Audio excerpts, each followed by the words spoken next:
अनन्तधर्मणस्तत्त्वं पश्यन्ति प्रत्यगात्मनः अनेकान्तमयी मूर्तिर्नित्यमेव प्रकाशताम्।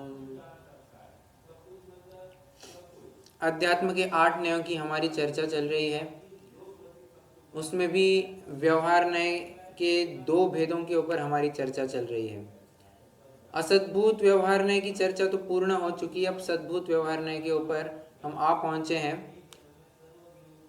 आपको याद होगा, हम सद्भूत में भी उसके और भेद और प्रभेद में जाए तो उपचरित सद्भूत व्यवहार न्याय की बात कर रहे हैं। कल हमने जितने भी विषय के ऊपर चर्चा की उसको एक 2-3 मिनट में दोहरा देता हूं ताकि पुनरावलोकन हो जाएगा, विषय भी अच्छे से ख्याल में आएगा। कुछ 1-2 नए बिंदु भी कहना चाहूँगा। कल हमने ये देखा कि तीसरे नए से यह जीव अपने ही भावों का करता है, वो किसी कर्म का कर्ता नहीं होता है। अपने ही भावों का स्वामी, अपने ही भावों का कर्ता, अपने ही भावों का भोक्ता होता है। इसमें हमने मुख्य रूप से शुद्ध अशुद्ध पर्याय और अर्धशुद्ध पर्याय, इन 2 पर्यायों को लिया था। देखिए, पर्याय 3 प्रकार की होती है, एक शुद्ध, एक अर्धशुद्ध और एक पूर्ण अशुद्ध। ठीक है, तो शुद्ध पर्याय से युक्त जीव, ये चौथे नए का विषय बन गया, ये अभी बता दे रहा हूं। फिर तीसरे नए में बचता क्या है? अशुद्ध पर्याय और अर्धशुद्ध या अर्धविकसित पर्याय। ठीक है, अर्ध निर्मल पर्याय कहिए, कुछ भी कहिए। एक और बात देखी थी, जितने भी शांत पर्याय होती है, शांत भाव होते हैं। अब आप एक प्रश्न पूछेंगे, पर्याय कभी भी अनंत हो सकती है क्या? पर्याय तो शांत ही होती है, फिर चाहे वो निर्मल पर्याय हो या मलिन पर्याय हो, कैसी भी पर्याय हो, वो तो एक समय की होती है। मैं परंपरा अपेक्षा की बात कर रहा हूं। निर्मल पर्याय परंपरा की अपेक्षा अनंत काल तक वैसी की वैसी बनी रहती है, मतलब उसका परिणमन वैसा का वैसा चलता है। ठीक है, बची 2 पर्यायों में ऐसा नहीं हो पाता है, उसमें बदलाव आते रहता है। आज हम कम जान रहे हैं, कल ज्यादा जानेंगे, परसों उससे कम जानेंगे, कम ज्यादा हीनाधिकता उसमें पाई जाती है। निर्मल, देखिए, वेरिएशन पाया जाता है, अशुद्धता में, अर्धशुद्धता में वेरिएशन पाया जाता है। 100% में क्या वेरिएशन लाना? 100% इज 100%। ठीक है, तो जितनी भी शांत पर्याय होती है, शांत भाव होते हैं, वे सभी तीसरे नए के विषय में लिए। एक प्रश्न है मेरा, थोड़ा चलिए आप उत्तर देने की कोशिश करना। अर्धशुद्ध पर्याय और अशुद्ध पर्याय, इनको उपचरित सद्भूत व्यवहार न्याय में क्यों लिया? पहले तो ये बताइए, इनको उपचरित क्यों कहा, और दूसरा उत्तर दीजिए, इसको सद्भूत क्यों कहा? 2 प्रश्न है, मतलब एक ही प्रश्न है, उसके 2 और हिस्से हैं। उपचरित क्यों कहा और सद्भूत क्यों कहा? प्रश्न कितने जनों को समझ में आया? सद्भुत तो इसके लिए कहा क्योंकि उसकी हाजिरी है, ऐसे कोई हवा में बात नहीं है। अशुद्ध है, अभी मैं अशुद्ध होंगी तो मेरे में अशुद्धि है, ऐसी बात नहीं है कि अशुद्धि नहीं है, इसके लिए जो वो सद्भुत है। मैं फिर प्रश्न करूंगा कि जीव और शरीर का संबंध भी तो स्वीकृत है, तो उसमें क्या, उसको सद्भुत क्यों नहीं कहा? नहीं, जीव वो लेकिन जो मतलब मलिन पर्याय है, तो अभी मेरी पर्याय मलिन है, अभी वर्तमान में है। मैं प्रश्न वो नहीं कर रहा हूँ, मेरा प्रश्न ये है, फिर सुनिए सुनिए, पहले बात सुनिए कि मैं फिर शरीर और जीव एक है, ये भी तो सद्भूत व्यवहार ने मैं ले सकता हूँ। मैंने मलिन पर्याय को क्यों लिया? जी, वो अखंड द्रव्य में वो पर्याय के भेद किए, इसके लिए वो सद्भुत है। बहुत बढ़िया। अरे, उन्हीं आत्म प्रदेशों में प्रकट हुए हैं ये अपने। इसके बाद आपका पॉइंट आएगा कि अपने से वे अभिन्न है। ठीक है, पहले तो ये कहना था कि वो सद्भूत व्यवहार ने क्यों कहा? जीव के ही असंख्यात प्रदेशों में उत्पन्न हुए हैं। शरीर ये कोई जीव के असंख्यात प्रदेशों में उत्पन्न नहीं हुआ था, ठीक है। ये शरीर और जीव का बाद में संयोग हुआ है, ठीक है। पर्यायों का और जीव का कभी संयोग नहीं हुआ है, वो अनादि से चलते आ रहे हैं। जीव परिणाम करता है और उसके भावों का स्वामी होता है, कर्ता होता है, भोक्ता होता है, ठीक है। ये तो हो गया सद्भूत। अगला प्रश्न है उपचरित क्यों कहा? अनुपचरित भी कह सकते थे।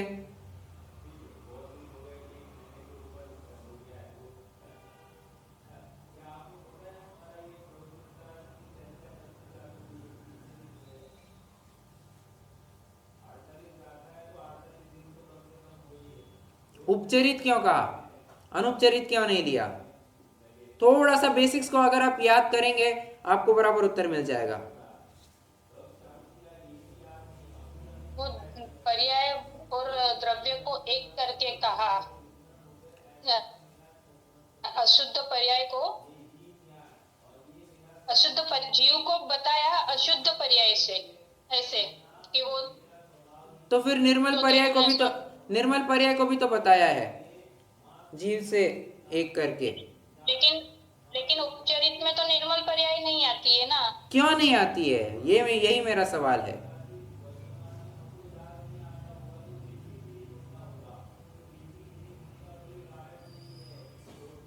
बहुत सिंपल सी बात है। देखिए आपको याद आ रहा होगा जब मैंने उपचरित और अनुपचरित इन दो शब्द मात्र की चर्चा की थी, तो मैंने कहा था उपचार ये दूरवर्तियों के साथ होता है, अनुपचार नजदीक वालों के साथ कोई उपचार नहीं चलता है। ये मलिन पर्याय, अशुद्ध पर्याय हमसे दूर है। दूर कैसे? दूर करनी है, इस अपेक्षा से दूर है, ठीक है। निर्मल पर्याय हमें पास करनी है, हमारे पास है, किसी भी अपेक्षा लगाइए, तो उसके वजह से मैंने उसके साथ कोई उपचार नहीं चलेगा, अनुपचरित सद्भूत व्यवहार ने में डाल दिया। जबकि ये निर्मल पर्यायों का कर्ता यह जीव है, ये उपचार है, ये थोड़ा दूरवर्ती कथन हो गया। माना कि जीव के ही असंख्यात प्रदेशों में वे परिणाम हुए, वे भाव हुए हैं, वे पर्याय उत्पन्न हुई है, परंतु थोड़ी सी दूर होने से हमें वे बनाए नहीं रखनी है, उनको दूर करना है। इस अपेक्षा से उनको उपचरित सद्भूत व्यवहार नय में लिया। कितने जनों को मैं जो तर्क दिया वो सही लगा और समझ में आया। दोनों बातें सही भी लगा और समझ में भी आया। एक बार आपको फिर से थोड़ा सा वो करिए, पहले वाला क्वेश्चन भी और का जो पार्ट भी है। चलिए पूरी बात मैं एक बार फिर से दोहरा देता हूं। प्रश्न मेरा ये था,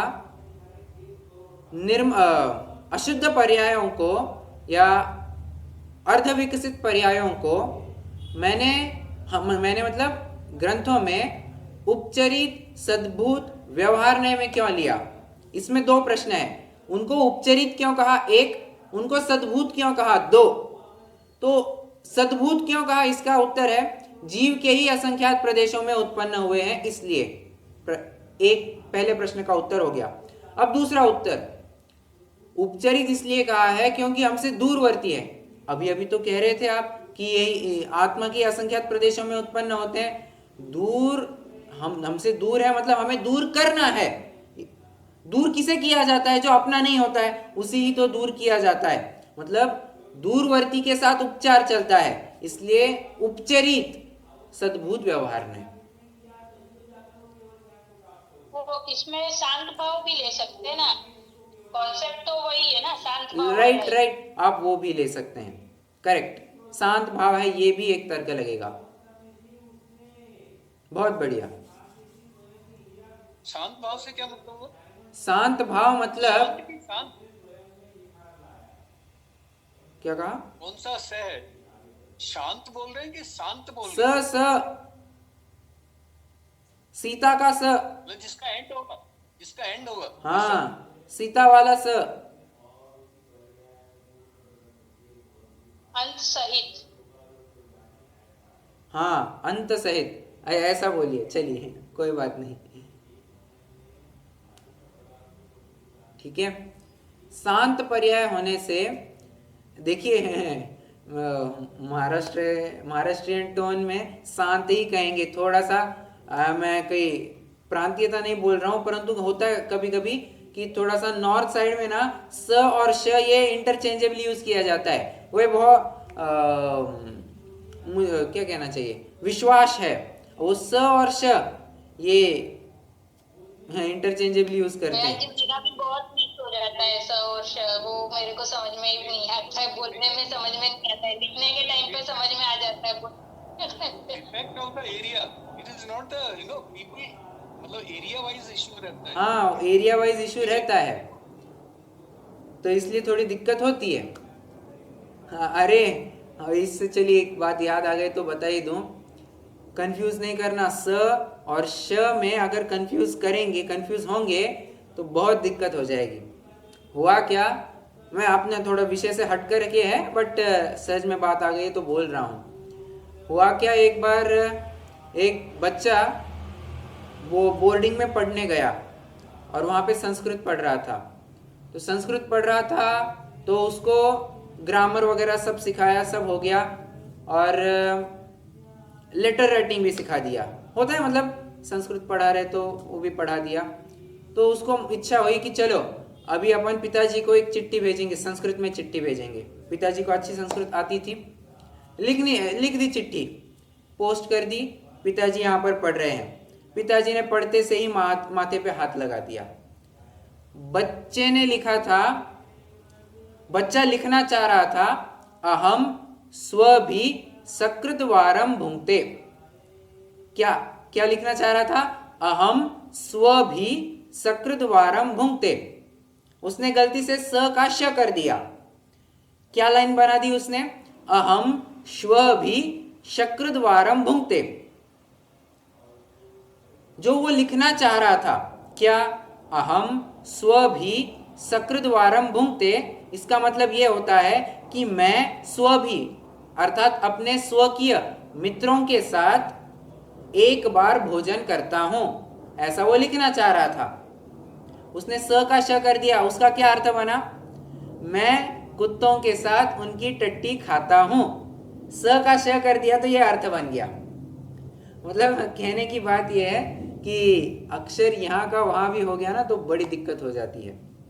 चलिए, बात वह अभी स और श का ही दिक्कत हो गई थी, इसलिए मैंने ये बात कह दी। तो आइए अपने विषय में। बात अपनी ये चल रही है कि अशुद्ध पर्यायों को उपचरित सद्भुत व्यवहार नय में क्यों लिया, उसकी कारण मीमांसा हमने कर दी। आज कुछ नए उदाहरणों के माध्यम से इस तीसरे नय को समझने की कोशिश करेंगे। यहां पर हम पहले तीनों नयों को कंपेयर करके देखेंगे। जैसे भरत चक्रवर्ती 6 खंड के ऐश्वर्य को भोगते हैं, 6 खंड के आधिपत्य को भोगते हैं, ठीक है। अब इसमें तीनों ने कैसे कैसे बात कहेंगे, ये जो हमने स्टेटमेंट कहा, भरत चक्रवर्ती 6 खंड के ऐश्वर्य को भोगते हैं, ये तो हो गया पहले नय से। दूसरा नय उसका खंडन कैसे करेगा।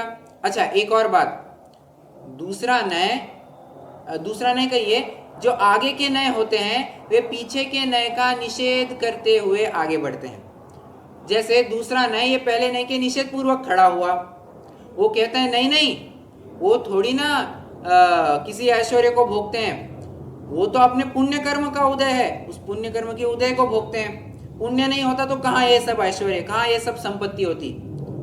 ओके, तो दूसरा नय कहता है नहीं, ये पुण्य कर्म है ना, पुण्य कर्म के उदय से इनको ये सब मिला और पुण्य कर्म के उदय को भोग रहे हैं। तीसरा नय कैसे कहेगा, तीसरा नय कहेगा अरे ऐश्वर्य तो दूर, ये कर्म भी थोड़ी ना कोई इसको जबरन मतलब कर्म जबरन थोड़ी ना घुस करके इसको अच्छा बुरा फील करवाता है। जीव स्वयं ही वैसे भाव करता है तो उसको तदनुसार फील होता है। मतलब मैं ये कहना चाह रहा हूं कि भरत चक्रवर्ती ना 6 खंड के ऐश्वर्य को भोगते हैं, ना 6 खंड के ऐश्वर्य जिस पुण्य कर्म के उदय से प्राप्त हुआ है उस पुण्य कर्म को भोगते हैं, वे तो उस भोगने के भाव को भोगते हैं। 3 बातें कही, फिर से दोहराता हूं मैं, बहुत महत्वपूर्ण विषय है, ध्यान से सुनिएगा। मैं ये कह रहा हूं, पहला ने कहेगा ऐश्वर्य को भोगते हैं, दूसरा ने कहेगा नहीं नहीं, ये ऐश्वर्य जिस पुण्य कर्म के उदय से प्राप्त हुआ है उस पुण्य कर्म को भोगते हैं। पुण्य कर्म द्रव्य कर्म की बात आ गई, ठीक है। तीसरा ने कहेगा ना ना, ऐश्वर्य को भी नहीं भोगता, ना उस कर्म को भोगता है, तो वो तो ऐश्वर्य को भोगने के भाव को या उसके परिणाम को भोगता है। कितने जनों को बात समझ में आई?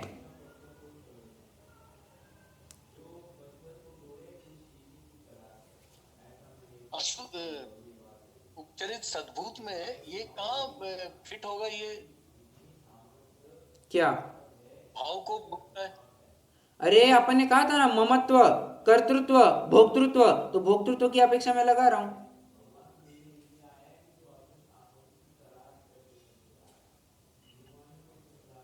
नहीं समझे? नहीं, पहले तो समझ में आ गया, संयोगी हो गया, मतलब बराबर बराबर असत बराबर, उपचरित असद्भुत में हाँ। समझ में आ रहा है, वो तो सब आउटसाइड की चीजें हो गई। हाँ, और फिर अनुपचरित में कैसे ये आएगा?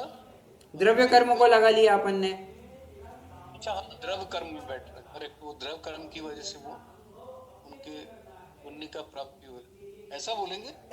बराबर, कर्म के पुण्य कर्म कहिए। भाव कर्म का। हाँ, बोलिए बोलिए, आप बोलिए। नहीं बोलिए आप। मैं बोल नहीं पा रहा ठीक से उसको। किसको? तो शब्दों को ना, जैसे आपने बोला ना, ये तो क्लियर है, संयोगी हो गए, बराबर जो भी है। बराबर। अनुपचरित में मतलब सेकंड वाले में वो द्रव कर्म को भोग रहे हैं। बराबर, उन्होंने जो कर्म किए वो उनको फल मिल रहा है, उनका पुण्य का फल मिल रहा है। राइट। और तीसरे में मतलब सद्भूत में, सद्भूत उपचरित व्यवहार में, हाँ, उपचरित सद्भूत व्यवहार में, हाँ, वो अपने भावों को कैसे भोग रहे हैं? देखिए, भावों को भोगना मतलब मुझे वैसे भाव उत्पन्न होना, मैं उस अपने कैसे कहूं,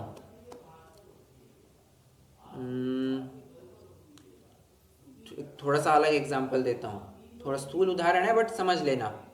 मैं गुलाब जामुन नहीं खाता हूं, मैं तो गुलाब जामुन के प्रति जो मेरी इच्छा उत्पन्न हुई थी, मैं तो उस इच्छा का सेवन कर रहा हूं। अभी भी नहीं समझे? मैंने तो अपना विकल्प मात्र शांत किया है। इच्छा मात्र से ही अपने को ये आश्रव हो जाता है। हाँ, बराबर। इस वजह से तीसरा नए उत्पन्न होता है, ऐसा है ना? बराबर। हम वस्तु को तो नहीं भोगते, ना वस्तु जिस कर्म के उदय से प्राप्त हुई है उसको भी भोगते हैं, परंतु हमें जो वस्तु के सेवन का भाव उत्पन्न हुआ, उस भावों को लेकर के हमें जो कषाय उत्पन्न हुई या हमें जो अच्छा बुरा फील हुआ, हम उसको भोगते हैं। अभी समझा? ये आपको समझना पड़ेगा। अब ये थोड़ी टेक्निकल लैंग्वेज, आपको ऐसा ही समझना पड़ेगा। बस वस्तु को नहीं भोग रहे हैं, उसके भाव को भोग रहे हैं, ऐसा बोल रहे हैं ना? वस्तु को भोगने के भाव को भोग रहे हैं कि मैं इस वस्तु का सेवन करूंगा, तो ऐसे प्रकार का जो भाव है ना, मैं गुलाब जामुन खाऊंगा, तो खाऊंगा वाला जो विकल्प है ना, उस विकल्प का मैं आनंद ले रहा हूं या जो कुछ भी है मैं उसको भोग रहा हूं। आपने ऐसे बोला खाऊंगा, तो खा रहा हूँ तभी भी तो भाव वो भोग ही रहा है ना। अब जो कुछ भी कहिए, कुछ भी कहिए, मैंने तो उदाहरण मात्र दिया जी, आप भूत भविष्य वर्तमान कुछ भी लगाइए। मेरी आवाज आ रही है? आ रही है। मेरी आवाज आ रही? नहीं, मैं ये कह रहा हूँ, आपने सिंपली जैसे एक तो खा रहा है, उसका हो रहा है वेदन उसको सुख का, हाँ, एक सिंपली आपने मतलब वो यदि नहीं खा रहा और फिर भी वेदन हो सकता है उसको भावों से। हाँ, राइट, वो तीसरा नए में जाएगा। हाँ, यही चीज क्लियर होना चाहिए। करेक्ट, ठीक है। उसको जो भाव उत्पन्न हुए ना, उन भावों का भोक्ता वो जीव को बताया गया है, उन भावों का कर्ता उस जीव को बताया गया है। समझाणु कहाँ है?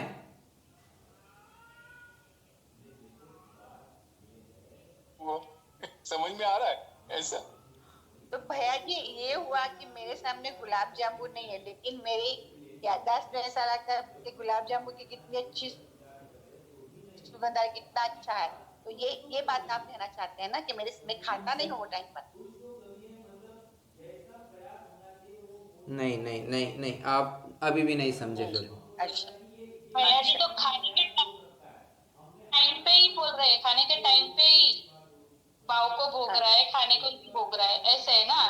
हाँ वो तो हाँ खाने जब के टाइम पर ही, पर उन्होंने बताया ना कि मैं खा नहीं रहा हूँ, फिर भी वो अपेक्षा मैंने कहा। जब भी मुझे वो विकल्प होगा, मैं उस विकल्प को भोग रहा हूं। फिर अच्छा, फिर भले ही वो वस्तु मेरे सामने हो या ना हो, इससे फर्क नहीं पड़ता। मुझे भाव उत्पन्न हुए ना, गुलाब जामुन खाने के भाव उत्पन्न हुए, तो भले ही मैंने वास्तव में वो गुलाब जामुन ना भी खाया हो, फिर भी मैंने भावों के स्तर पर गुलाब जामुन को भोग लिया है। इसी को कहते हैं मैंने गुलाब जामुन को तो नहीं भोगा, परंतु गुलाब जामुन को खाने के भाव को भोगा। मतलब मुझे वो जो परिणाम हुआ ना, अभी समझ में आ गया। वो परिणाम का वेदन मैंने किया। मतलब आश्रम तो हो ही गया ना। अब आश्रम पे अभी मत जाइए, आश्रम पे अभी मत जाइए, आश्रम तो बात की बात है।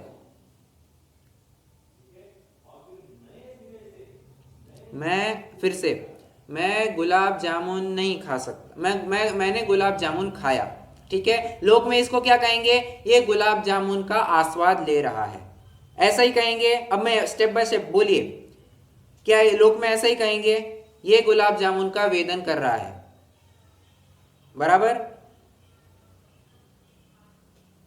भैया जी ओके। तीसरा नहीं क्या कहेगा?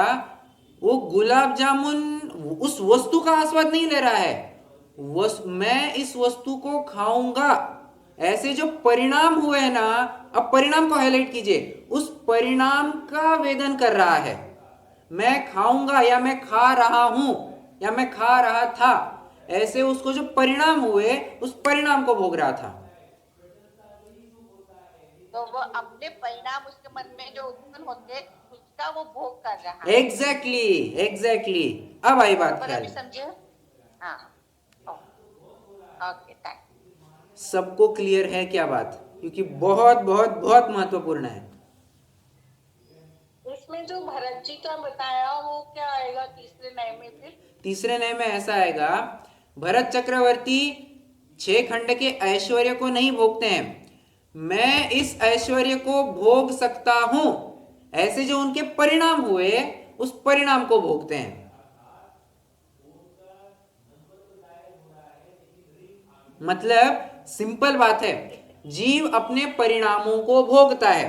अब किस प्रकार के परिणाम? जो विषय उसके सामने, आप वो विषय लगा लीजिए। 6 खंड का विषय उसके सामने, तो 6 खंड को भोगने का परिणाम उसको भोगता है।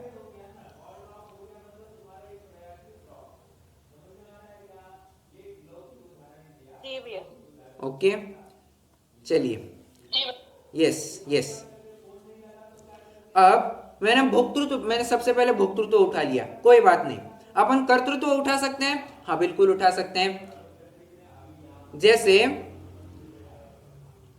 अपना आदिनाथ भगवान का ही एग्जाम्पल लेते हैं। आदिनाथ भगवान को सृष्टि का कर्ता कहा जाता है। क्या? सृष्टि का कर्ता कहा जाता है। इसको पहले नए से क्या कहेंगे?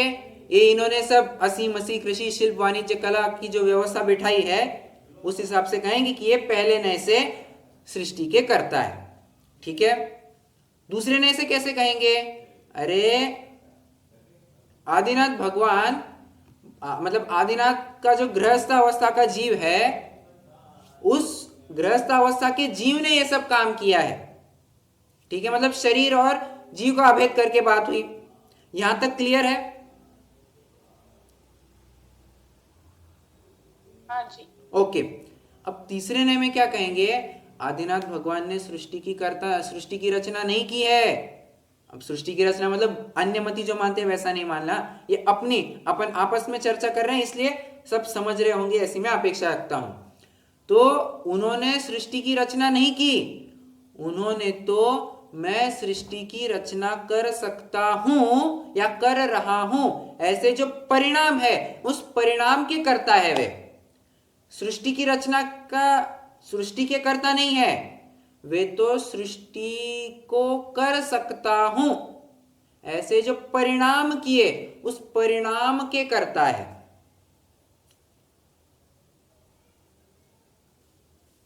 जी भाव क्या करते हैं? आप भाव कहिए, पर्याय कहिए, फिलहाल के लिए परिणाम कहिए, ये सब एकार्थवाची लिए जाएंगे। तीसरे नए में आप कुछ भी कहिए, ठीक है। और क्या उदाहरण ले सकता हूं? मैंने बच्चे को संस्कारित किया, पहले नए का विषय बन सकता है। तूने बच्चे को संस्कारित नहीं किया है, फिर तेरा जो क्या कहूं मैं, तेरे किसी एक पर्टिकुलर कर्म का उदय हुआ, उस कर्म के उदय को लेकर के उस कर्म के उदय का तू करता है, उस कर्म का तू करता है। मतलब कैसे कहूं मैं, चलिए वो एग्जाम्पल नहीं बैठ रहा है अभी। मैं गाना गाता हूं, ये एग्जाम्पल लेंगे अपन। मैं अच्छा गाना गाता हूं, तो अच्छा गाना गाता हूं ये शब्दों की अपेक्षा में क्या कहूंगा, ये हो गया पहले नए का विषय, शब्दों के साथ अभेद करके दिखाया। दूसरे नए में क्या बनेगा, तुम्हारे सुस्वर नाम कर्म का उदय था बाबा, तब जाकर के तुम अच्छा गाना गा रहे हो, मतलब यहां पर द्रव्य कर्म से अभेद किया। तीसरे नए में कह रहे हैं ना तू शब्दों को अच्छे से गा सकता है, ना ही तेरे सुस्वर कर्म का तू करता है, तू तो अच्छे से गा सकता हूं या अच्छे से गा लेता हूं ऐसे जो तेरे भाव होते हैं, ऐसे जो तेरे परिणाम होते हैं, तू उन परिणाम मात्र का करता होता है, ना उस कर्म का करता है, ना उन शब्दों का करता है, तू तो उन परिणामों का करता है। एक मिनट, मैं ये पूछ रहा था आपसे, अभी आपने ये एक चीज शेयर की थी ना कि आगे आगे के जब ये नए आएंगे तो पीछे के ने अपने आप न्यूट्रलाइज हो जाएंगे। हाँ, तो ये एक साथ कैसे अप्लाई होगा? क्यों नहीं होगा? आपने नहीं, अरे विवेचना, अरे सुनिए आप समझ नहीं पाए। मैं ये कह रहा हूं जब भी तीसरे नए का विषय चलेगा वो दूसरे नए के निषेध पूर्वक उठेगा, चर्चा के मात्र में बात है। जब अप्लाई करेंगे तो अप्लाई करते वक्त आपकी दृष्टि जैसी है। क्यों, हमने क्या कहा था, ज्ञातुर अभिप्राय नया, आप जिस अपेक्षा से देखेंगे वो बात वैसी लगेगी।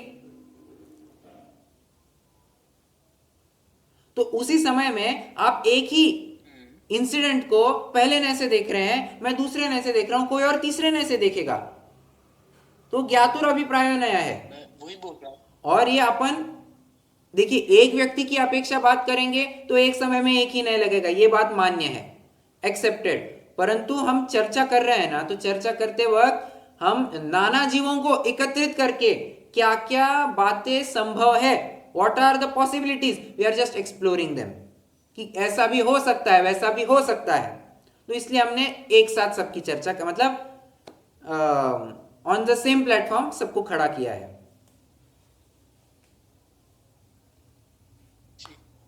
ठीक है, हाँ। इसी प्रकार से आप ममत्व के ऊपर भी लगा सकते हैं। ये मेरा, ये बीवी बच्चे मेरे हैं, बीवी बच्चे मेरे हैं, नहीं नहीं नहीं, ये तेरे नहीं है। तुम्हारा जो वेदनीय कर्म का उदय है, ये साता वेदनीय कर्म का उदय है, उस साता वेदनीय कर्म के उदय में तुमको मिले होंगे, वास्तव में तो इस साता वेदनीय तेरा है। ये साता वेदनीय कर्म भी तेरा कहां से हुआ? तीसरा नया उठ खड़ा होता है, वो कहता है नहीं नहीं, साता वेदनीय कर्म भी नहीं। साता वेदनीय कर्म की परिभाषा पता है तुमको? जब वेदनीय कर्म के उदय में जीव को ऐसा लगे कि ये संयोग मेरे लिए अनुकूल है, तब उसे कहा जाएगा कि इसके साता वेदनीय कर्म का उदय है।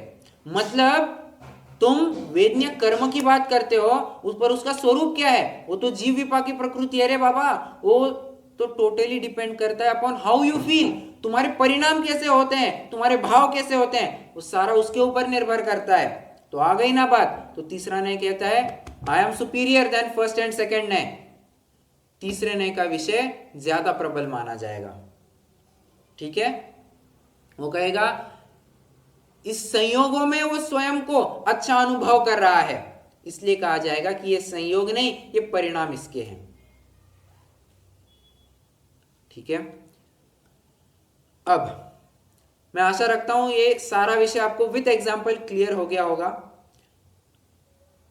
अगर हुआ है तो हाँ बता दीजिए, फिर अपन कुछ आगम आधार देखेंगे। काफी हद तक हो गया बयान। हो गया है, बहुत अच्छी बात है। अब मैं कुछ आगम आधार आपके सामने पेश करूंगा। द्रव्य संग्रह कितने जनों ने पढ़ा है? पढ़ा हुआ है भैया जी। पढ़ा है। दूसरी गाथा नहीं ठीक है, कोई बात नहीं, मैं बस जानना चाह रहा था। द्रव्य संग्रह में ना एक दूसरी गाथा है। तो दूसरी गाथा कहती है जीवो गमो अमुत्तिकत्ता सदेह परिमाणो भूता संसारथो सिद्धो सो विश्सो ढगई। यहाँ पर दो तीन बातें आई है। कह रहे हैं कत्ता एक, भोक्ता दो। अब ये कर्ता और भोक्ता किस प्रकार से बात कह रहे हैं? कर्मों, अब देखना आप ये नयों में लगाते जाना। ये कर्तापना आप पहले नय की अपेक्षा भी ले सकते हैं, दूसरे नय की अपेक्षा भी ले सकते हैं, तीसरे नय की अपेक्षा भी ले सकते हैं, चौथे नय की अपेक्षा भी ले सकते हैं। क्यों? हर एक इसमें कहा गया है ना कि ये जीव स्त्री पुत्र मकान आदि का करता है। भरत चक्रवर्ती ये 6 खंड के अधिपति है, 6 खंड के करता है। दूसरे नय से क्या कहेंगे? नहीं नहीं नहीं, वो उस पुण्य कर्म के कर्ता मात्र है। तीसरा नय कहेगा ना रे बाबा, वो पुण्य कर्म के भी करता नहीं है, वो तो मैं इस ऐश्वर्य का करता हूं, इस राज्य का करता हूं, इस प्रकार के भाव के करता है। ठीक है। और चौथा ने कहेगा काहे का कर्तापना, वो तो निर्मल पर्याय का ही करता सीधा कहेगा। ठीक है। भरत चक्रवर्ती ना भावों को भी करता है, वो तो अपने ज्ञान के कर्ता मात्र है। ठीक है, चौथा ने ऐसा कहेगा। तो कर्तापना मैं पहले ने से भी कह सकता हूं, दूसरे से भी कह सकता हूं, तीसरे से भी कह सकता हूं, चौथे से भी कह सकता हूं। ठीक है। तो वहां जो कर्ता शब्द आया है वो किस प्रकार से लेंगे, ये नय के ऊपर डिपेंड करता है। सदेह बुद्धि है, एकत्व, ममत्व, कर्तृत्व, भोक्तृत्व, ये चारों व्यवहार नय में ही लगेगी, है ना? ऐसा है ना? नहीं, ऐसा नहीं है। पहले दो नय में चारों बातें लग जाएगी। तीसरे और चौथे नय में मात्र ममत्व, कर्तृत्व, भोक्तृत्व लगेगा। अभी के लिए फिलहाल इतना ही। जब निश्चय नहीं चलेगा तो वहां पर एकत्व की बात आएगी। ठीक है, वापस एक बार बोलिए। पहले दो नय में एकत्व, ममत्व, कर्तृत्व, भोक्तृत्व चारों अपेक्षाओं से संबंध जोड़ा जाएगा। एकत्व, पहले दो नय में एकत्व, ममत्व, कर्तृत्व, भोक्तृत्व चारों प्रकार से संबंध जोड़ा जाएगा। तीसरे और चौथे नय में ममत्व, कर्तृत्व, भोक्तृत्व इन तीन के माध्यम से संबंध जोड़ा जाएगा। जबकि निश्चय नय यहां पर एकत्व की ही बात होती है।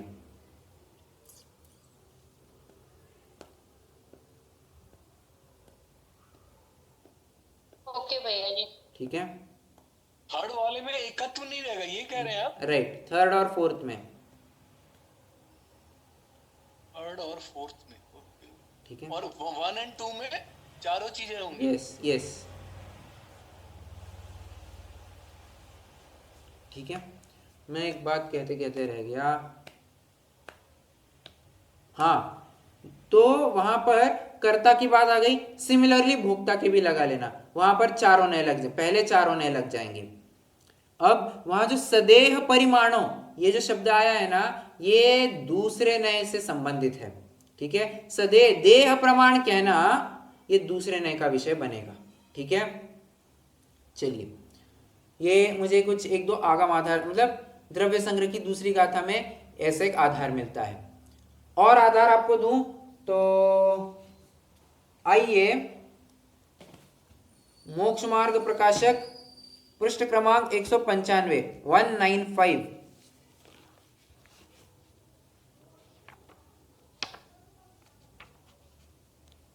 अच्छा, एक बात शायद मैं कह चुका हूं या कहनी रह गई, कुछ भी हो, बट जितने दिन अपने नयों का प्रकरण चलेगा, मोक्ष मार्ग प्रकाशक और समयसार, इन दोनों को तो जरूर लेकर के बैठिएगा, ठीक है।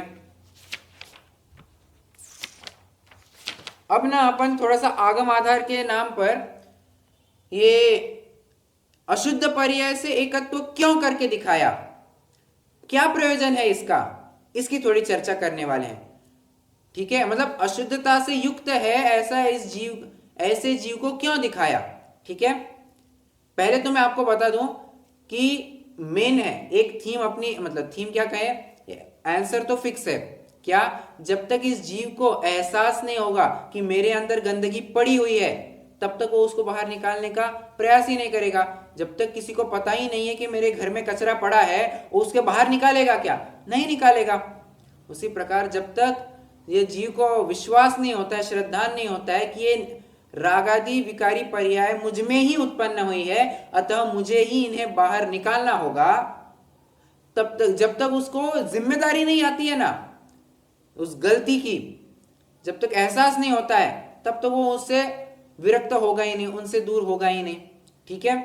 अब उसी के लिए अब अगर सामने वाला नहीं मान रहा है तो क्या करे, आइए हम थोड़े आगम आधार देखते हैं। पेज नंबर 195 पर थोड़ा वो कलश है ना, कलश के ऊपर का पैराग्राफ पढ़ेंगे। तथा रागादिक भाव अपने को, ये क्या प्रकरण चल रहा है, ये प्रकरण चल रहा है निश्चयाभासी मिथ्या दृष्टि का। निश्चयाभासी क्या मानता है, जीव में तो अशुद्धता है ही नहीं, है ही नहीं, मतलब जो केवल ज्ञानाधिवत, मतलब केवल ज्ञानी की जैसी पर्याय वैसी पर्याय मुझ में भी है, अभी वर्तमान में प्रत्यक्ष, वो ऐसा मान रहा है। मतलब मेरे में रागादि है ही नहीं, मलिनता है ही नहीं, है ही नहीं, अशुद्धता है ही नहीं, वो तो ऐसा मान बैठा है। अब उसको कह रहे सुन, तथा रागादिक भाव अपने को प्रत्यक्ष होने पर भी भ्रम से, हाईलाइट कीजिए, भ्रम से आत्मा को रागादि रहित मानते हैं। सो पूछते हैं कि ये रागादिक तो होते दिखाई देते हैं, ये किस द्रव्य के अस्तित्व में है, ये पुद्गल के हैं या जीव के कहेंगे। यदि शरीर या कर्मरूप पुद्गल के अस्तित्व में हो तो ये भाव अचेतन या मूर्तिक होंगे। अगर हम कहेंगे कि ये रागादि तो पुद्गल के हैं, तो प्रश्न है हमारा, ये संसार पर्याय किसकी है। फिर प्रश्न है हमारा, अगर आप पुद्गल का कह रहे हो तो रागादि तो थोड़ा सा फल पुद्गल ने भोगना चाहिए, पुद्गल ने इसका फल भोगना चाहिए था ना, बराबर है। और ये संसार पर्याय फिर किसकी, प्रश्न उपस्थित होना स्वाभाविक है। परंतु ये रागादिक तो प्रत्यक्ष चेतनता सहित अमूर्तिक भाव भाषित होते हैं, इसलिए ये भाव आत्मा ही के हैं। देखिए यहां पर सर्वथा भी लगाया और साथ में अपेक्षा भी लगाया, ठीक है, साथ में अपेक्षा भी रखिए, तीसरे नए से इसको आत्मा के ही कहेंगे। यही समयसार कलश में कहा है। अब वो कलश आप पढ़ सकते हैं, अर्थ नीचे पढ़ते हैं सीधा। इसका अर्थ यह है, रागादि रूप भाव कर्म है सो किसी के द्वारा नहीं किया गया, ऐसा नहीं है। फिर से रागादि रूप भाव कर्म है सो किसी के द्वारा नहीं, वो रागादि भाव कर्म किसी ने नहीं किया है, ऐसा तो हो ही नहीं सकता। क्यों, कार्य दिखाई दे रहा है ना अपन को, जब कार्य दिखाई दे रहा है तो किसी न किसी व्यक्ति ने जरूर किया होगा, ये बात तो पक्की है। ऐसा हम कह नहीं सकते हैं कि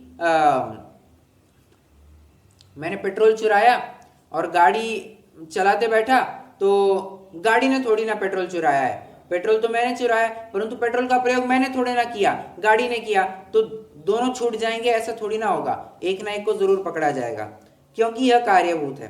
तथा जीव और कर्म प्रकृति इन दोनों का भी कर्तव्य नहीं है।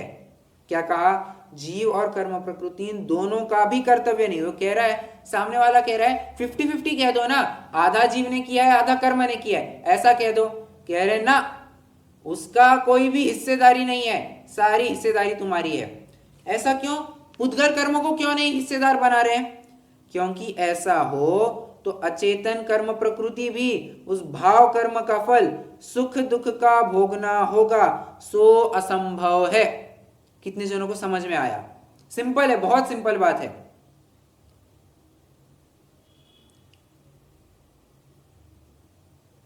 ये लाइन समझ में आई क्या? रिपीट करना पड़ेगा लग रहा है।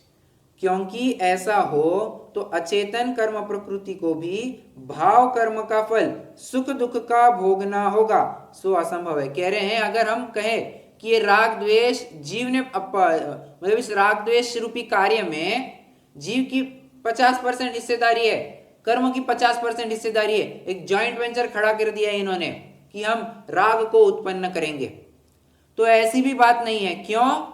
क्योंकि अगर हम 50% कर्म का कहेंगे तो 50% जितना भी फल उस राग द्वेष का हमें मिल रहा है उसका 50% कर्म को जाना चाहिए था। जबकि बात कैसे होती क्या है? पूरा का पूरा फल ये जीव भोगता है, कर्म फल नहीं भोगता है। ठीक है। तथा अकेली कर्म प्रकृति का भी यह कर्तव्य नहीं है, क्योंकि उसके अचेतनपना प्रकट है, वो तो अचेतन है, वो कैसे करेगी? इसलिए इस रागादिक का जीव ही करता है और यह रागादिक जीव ही का कर्म है, क्योंकि भाव कर्म तो चेतना का अनुसारी है, चेतना बिना नहीं होता और पुद्गल ज्ञाता है नहीं। आप अंतिम लाइन, कलश की अंतिम लाइन पढ़िए ना। जीवस्यैव च कर्म तच्चिदनुगम ज्ञाता न यत् पुद्गल। कह रहे हैं तच्चिद anugam, circle encircle this word, तच्चिद anugam, वो चेतना का अनुगम करने वाला है। मतलब जहां जहां चेतना होगी, मतलब संसार की अपेक्षा बात कर रहा हूं मैं, तो संसार में भी छद्मस्तप, जहां जहां पर भी ये छद्मस्तपना पाया जाएगा वहां वहां पर ये क्या कहना चाहिए, ये भाव कर्म पाए जाएंगे। ठीक है।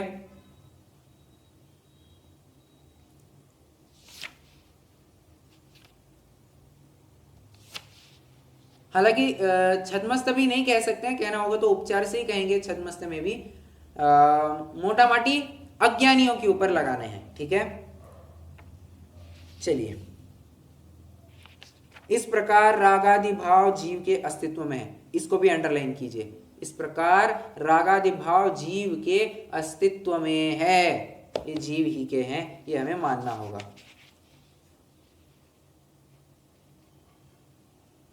ये जो हो रहा है ये तो पर्याय में ही हो रहा है ना, एग्जैक्टली। हाँ, उस समय की पर्याय विकार जो हो रहा है बराबर भाव, हाँ, और फिर वो खत्म भी हो जाता होगा बराबर। भाव, हाँ, वही तो द्रव्य कर्म रूप में आएगा ना फिर। हाँ, वो भाव कर्म को निमित्त बना करके कर्म वर्गणाओं का आश्रय होगा। अब आएगा वो पॉइंट आश्रय का। भाव कर्म को लेकर के कर्मों का आश्रय होगा और फिर वे द्रव्य कर्म रूप बंध जाएंगे। बराबर। अब देखिए, इसके आगे का भी थोड़ा पढ़ते हैं, क्योंकि ये भी पठनीय प्रकरण है। अब जो रागादि भावों का निमित्त कर्म ही को मानकर अपने को रागादि का अकर्ता मानते हैं, वे कर्ता तो आप है, परंतु आपको निरुद्यमी होकर प्रमादी रहना है, इसलिए कर्म ही का दोष ठहराते हैं। सो यह दुखदायक भ्रम है। कह रहे हैं कि तू कहता है कि ये सब कर्मों ने किया, कर्मों ने किया, मेरा इसमें कोई हाथ नहीं, I am totally irresponsible for such and such acts. तो कह रहे हैं तू तो दूसरे के माथे जिम्मेदारी डाल करके प्रमादी होना चाहता है, आलसी होना चाहता है, निरुद्यमी होना चाहता है। ये गंदगी मेरी नहीं है, गंदगी मेरी नहीं है, मेरे घर में नहीं हुई है, ये घर मेरा थोड़ी ना है, मेरा थोड़ी ना है, ऐसा कह करके तू स्वच्छंद प्रवर्तना चाहता है। तो इस स्वच्छंद प्रवृत्ति को बराबर आड़े हाथ लिया है पंडित जी साहब ने। अब आइए अगले पेज पर भी आइए, वो कलश दिया है एक और, उसका अर्थ पढ़ता हूं मैं सीधा। जो जीव रागादि की उत्पत्ति में परद्रव्य ही का निमित्तपना मानते हैं, वे जीव शुद्ध ज्ञान से रहित अंध बुद्धि है, जिनकी ऐसे होते हुए मोह नदी के पार नहीं उतरते हैं। कह रहे हैं कि जिनको, फिर से पढ़ता हूं, जो जीव राग आदि की उत्पत्ति में परद्रव्य ही का निमित्तपना मानते हैं, कहते हैं राग उत्पन्न हुए ना 100% पुद्गल का काम है, मैं कर ही नहीं सकता ऐसा, मैं कर ही नहीं सकता ऐसा, ऐसा उसको बार बार लग रहा है। ठीक है, तो कह रहे हैं सुन, वे ऐसी जो मान्यता है ना, वे जीव शुद्ध ज्ञान से रहित एक अंध बुद्धि है, जिनकी ऐसे होते, अच्छा, शुद्ध ज्ञान से रहित अंध बुद्धि है, जिनकी बुद्धि अंधी हो गई है, ऐसे होते हुए सॉरी मोह नदी के पार नहीं उतरते हैं। या मोहवाहिनीम उत्तरंती नहीं मोहवाहिनीम, या वाहिनी के वैसे दो अर्थ किए जा सकते हैं। वाहिनी का एक अर्थ नदी भी होता है, वाहिनी का एक अर्थ सेना भी होता है। ठीक है, तो मोह रूपी सेना को परास्त करने में समर्थ नहीं है, या उसको लांघने में समर्थ नहीं है, ऐसी बात कह रहे हैं। हाँ,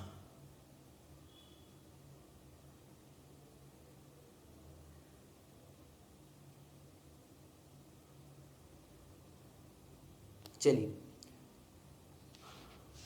और है, मैं पेज नंबर तो लिख करके लाया हूँ, लिखता हूँ। हाँ,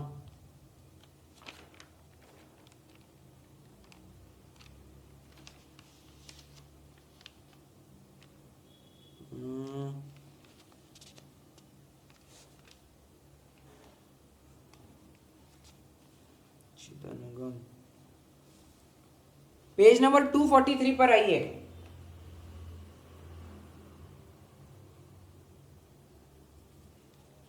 पेज नंबर 243, मोक्ष मार्ग प्रकाशक।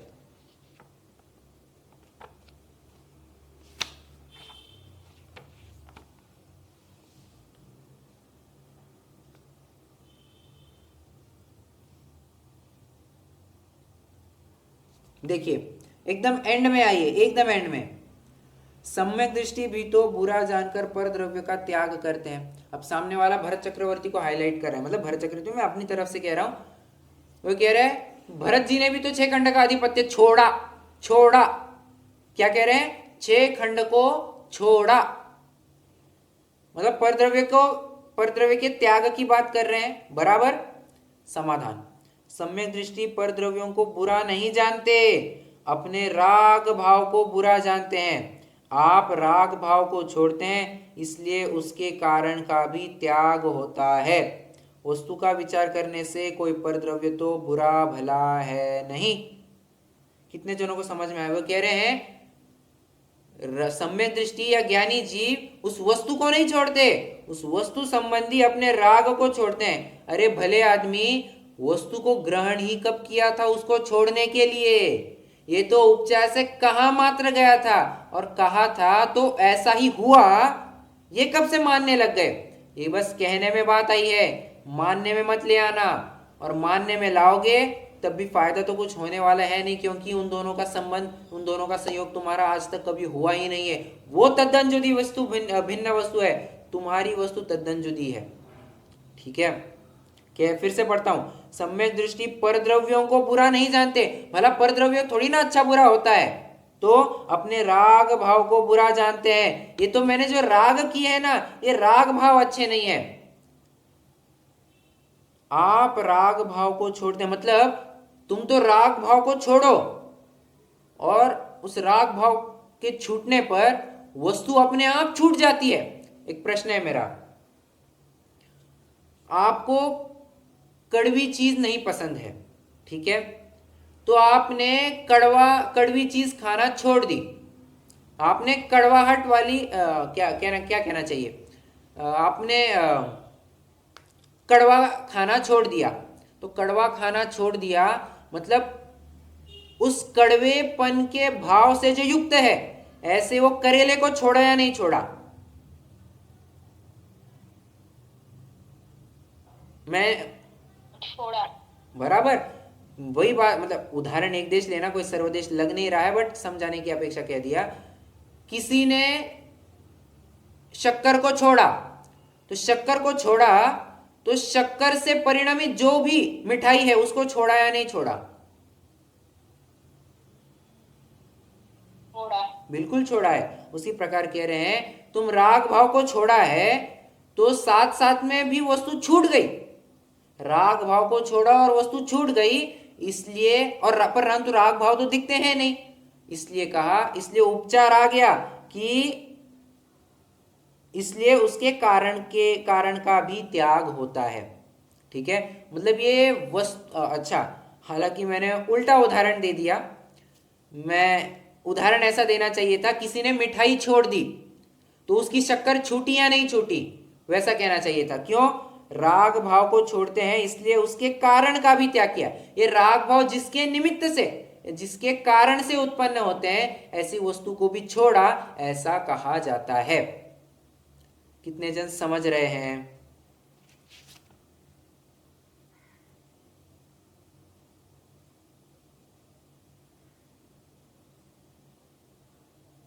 नहीं समझ में आया? नहीं, बरोबर है। ऐसे कैसे वार्ता है, ऐसे तो दोनों साइड से लगा सकते हैं ना। बराबर, आप दोनों साइड से लगा सकते हैं, कोई बात नहीं है। ये राग भाव के कारण को छोड़ना, क्या कह रहे हैं आप? यहाँ कह रहे हैं राग भाव जिस कारण से, मतलब जिन संयोगों के कारण से उत्पन्न होता है, उन कारणों को भी छोड़ने की बात कर दी जाती है। मूल हमारा प्रयोजन है राग भाव से छुड़वाना, परंतु वो राग भाव है ना, परद्रव्यों के कारण होता है, इसलिए परद्रव्यों को ही छोड़ने की बात कहते हैं। क्या करें? हमें पड़ोसियों के पास जाने से कोई शिकायत नहीं है। हमें शिकायत यह है कि हमारा पप्पू पड़ोसी में जाता है, पड़ोसियों के पास जाता है तो झगड़ा करके आता है। हमारा विरोध तो झगड़ा करने से है, कोई पड़ोसियों के पास नहीं जाने से नहीं है। पड़ोसियों के पास जाने से नहीं है हमें कोई शिकायत। वो पर क्या करे, वो जब भी जाता है तो झगड़ा करके ही आता है, इसलिए कहना पड़ा कि तू पड़ोसी के पास ही मत जा। हमें कोई वस्तु विशेष से ये मतलब झगड़ा नहीं है, परंतु क्या करे, वो सामने जब गुलाब जामुन होता है तो मन मचले बिना नहीं रहा जाता, इसलिए कहा जाता है तुम मत गुलाब जामुन मत ही खाओ, ऐसा कहा जाएगा। हाँ, एक अंतिम आधार आपके सामने पेश करना चाहूंगा। समयसार गाथा अपना कलश 204, समयसार कलश नंबर 204 ले लीजिए। ये देखिए, हाँ, ये निश्चयाभासी को ही जिस ग्रंथ का आधार लेकर के वो स्वच्छंद प्रवृत्ति करने की कोशिश कर रहा है, उसी ग्रंथ के आधार देकर के उसका निराकरण किया जा रहा है। कलश नंबर 204 है, ये आपको गाथा मिलेगी 332 उसके करीबन। तो 332 के ऊपर जो कलश दिया है वो पढ़ना है। अर्थ पढ़ता हूं मैं सीधा। कोई आत्मा के घातक, मतलब सर्वथा एकांतवादी, कर्म को ही कर्ता विचार कर आत्मा के कर्तृत्व को उड़ाकर यह आत्मा कथनचित करता है, ऐसा कहने वाली अचलित श्रुति को कोपित करते हैं, अर्थात निर्बाध जिनवाणी की विराधना करते हैं। जिनकी बुद्धि तीव्र मोह से मुद्रित हो गई है, ऐसे उन आत्मघातकों के ज्ञान की संशुद्धि के लिए निम्नलिखित गाथाओं द्वारा वस्तु स्थिति कही जाती है, जिस वस्तु स्थिति ने स्याद्वाद के प्रबंध से विजय प्राप्त की है, अर्थात जो वस्तु स्थिति स्याद्वाद रूप नियम से निर्बाधतया सिद्ध होती है। यहाँ पर क्या कह रहे हैं? यहाँ पर कह रहे हैं जो कर्म मात्र को कर्म मात्र का कर्ता भोक्ता मानता है, कह रहे हैं नहीं, सुन, वो जो कर्म जिस कारण से उत्पन्न हुए ना, ऐसे भाव कर्म का भी कर्ता तू ही है, उस कर्म का भोक्ता भी तू ही, भाव कर्म का भी भोक्ता तू ही है, ये यहाँ पर बताया जा रहा है। आशा रखता हूं आपको ये तीसरे नए का विषय समझ में आ गया होगा। इसके कुछ बिंदु और भी बचे हैं, उनकी चर्चा अपन कल करेंगे। आज समय हो गया है, कुछ प्रश्न हो तो जरूर पूछ सकते हैं।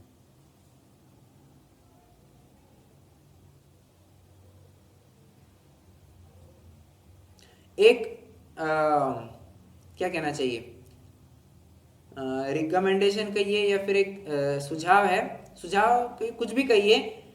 आज का लेक्चर ना कुछ भी हो दोबारा सुनना, क्योंकि आज का विषय बहुत महत्वपूर्ण चला है।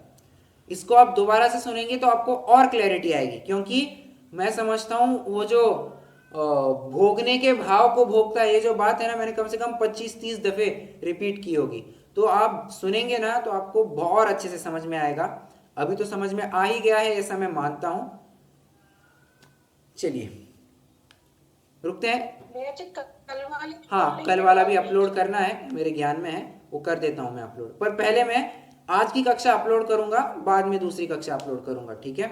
आज की कक्षा पहले सुनना, कल की कक्षा बाद में सुनेंगे तो भी चलेगा, ठीक है। रुकते हैं। निज निधि निज में बताई